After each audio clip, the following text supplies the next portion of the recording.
I'm very saddened, but the state of science and science education in Pakistan is pretty pathetic. Of course, there are pockets where you can find students who know the basics of the subject. You will also find a few people who do good research, but then it's like maybe 5%. The rest of the 95% is something that just doesn't figure in the world of science, either in research or in teaching. And so I feel that Pakistan has actually done pretty badly in science. That if one looks at the state of science 40 years ago and compares it with today, in some ways we are better, but in other ways we have regressed. Of course, there's been a huge expansion in the number of universities. There are far more papers that are being published today. Unfortunately, those papers, because of the internet, are very often plagiarized, or they carry very little content. There's little originality to them. It's a nation that's not using its capacity.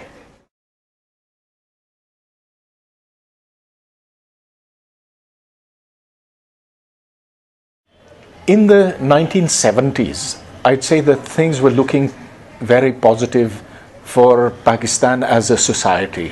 Not just in science, but in terms of education, in terms of culture, in terms of a feeling that we are moving towards becoming a better society. It was General Zia-ul Haq who began the trend the other way.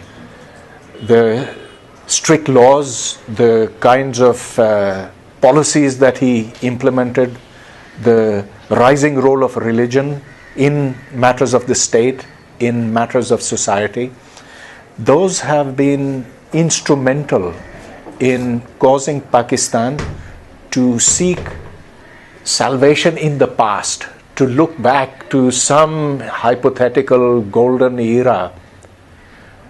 Now, it has been to the detriment of modernity.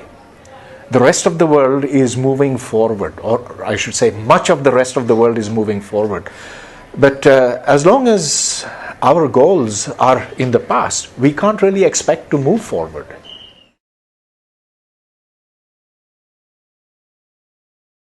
In some places, religious extremism is certainly palpable, obvious. After all, there are something like 1,800 schools which have been blown up by the Taliban. You have had 15-year-old girls shot in the head. You have in a substantial part of the country girls who are forced into burqa. Other places it's voluntary. So yes, certainly in some areas it has been extremely regressive. On the other hand, religion doesn't play a very big role in O and A-level schools. So it has a different effect in different places. But by and large, I think the real problem of science, of art, literature, culture, whatever in Pakistan, are the strictures that are placed upon people's thinking. Young minds, if they're allowed to be free, then they will create. If you put them into a straitjacket, then they can only obey. And in traditional societies, the emphasis has been upon obeying, upon deference to authority, not to challenging authority. That's where our problem comes from.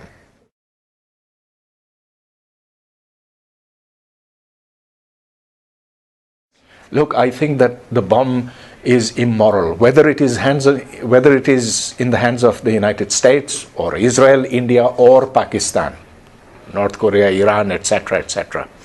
The bomb kills on a mass scale. It kills indiscriminately. It kills in a way that's indescribably cruel. I mean, those people who die in the explosion are the fortunate ones. The ones who will die weeks and months and years later, they will die slow, painful deaths stretching over a very long time. To eliminate these weapons is absolutely necessary for the survival of humanity. But now coming specifically to the South Asian situation, well, I think India did a very bad thing by starting the nuclear race on the subcontinent. We did a bad thing in following India into that. But for heaven's sakes, now that they have the bomb and enough of them to destroy us, and we have enough bombs to destroy them, let's stop it right here.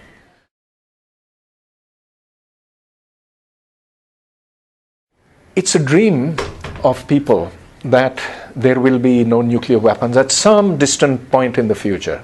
And I believe in that dream. But I think that humanity will have to see something very terrible happen.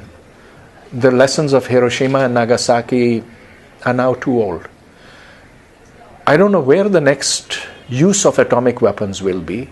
Will it be by North Korea against South Korea? Will it be by India or Pakistan against each other? Will it be some jihadi group getting control of our nuclear weapons and using them? Will it be the United States bombing Iran or Israel bombing Iran? I don't know. But something big has to happen, and then we humans will ultimately have to come to our senses.